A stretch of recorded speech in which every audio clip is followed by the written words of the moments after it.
بسم اللہ الرحمن الرحیم وَإِذْ وَاعَدْنَا مُوسَىٰ 40 لَيْلَةً ثُمَّ اتَّخَذْتُمُ الْعِجْلَ مِن بَعْدِهِ وَأَنْتُمْ ظَالِمُونَ ثُمَّ عَفَوْنَا عَنْكُم مِّن بَعْدِ ذَلِكَ لَعَلَّكُمْ تَشْكُرُونَ۔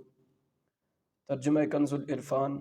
اور یاد کرو جب ہم نے موسیٰ سے 40 راتوں کا وعدہ فرمایا، پھر اس کے پیچھے تم نے بچڑے کی پوجا شروع کر دی اور تم واقعی ظالم تھے۔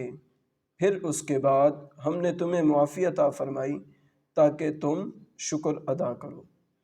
وَإِذْ وَاعَدْنَا مُوسَىٰ 40 لَيْلَةً، اور جب ہم نے موسیٰ سے 40 راتوں کا وعدہ فرمایا۔ اس آیت اور اس کے بعد والی آیت میں بنی اسرائیل پر کی گئی جو نعمت بیان ہوئی ہے، اس کا خلاصہ یہ ہے کہ فرعون اور فرعونیوں کی ہلاکت کے بعد جب حضرت موسیٰ علیہ السلام بنی اسرائیل کو لے کر مصر کی طرف لوٹے تو ان کی درخواست پر اللہ تعالیٰ نے تورات عطا فرمانے کا وعدہ فرمایا، اور اس کے لیے 30 دن اور پھر 10 دن کا اضافہ کر کے 40 دن کی مدت مقرر ہوئی، جیسا کہ سورہ اعراف آیت نمبر 142 میں ہے۔ ان 40 دنوں میں ذوالقعدہ کا پورا مہینہ اور 10 دن ذوالحجہ کے شامل تھے۔ حضرت موسیٰ علیہ السلام اپنی قوم پر حضرت ہارون علیہ السلام کو اپنا نائب بنا کر تورات حاصل کرنے کوہ طور پر تشریف لے گئے۔ 40 دن رات وہاں ٹھہرے اور اس عرصہ میں کسی سے بات چیت نہ کی۔ اللہ تعالیٰ نے تختیوں پر تحریر صورت میں آپ علیہ السلام کو تورات عطا فرمائی۔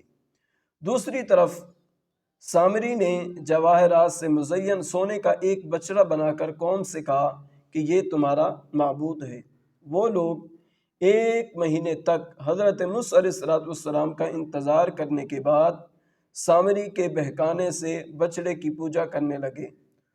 ان پوجا کرنے والوں میں تمام بنی اسرائیل شامل تھے، صرف حضرت ہارون علیہ السلام اور آپ کے 12,000 ساتھی اس شرک سے دور و نفور رہے۔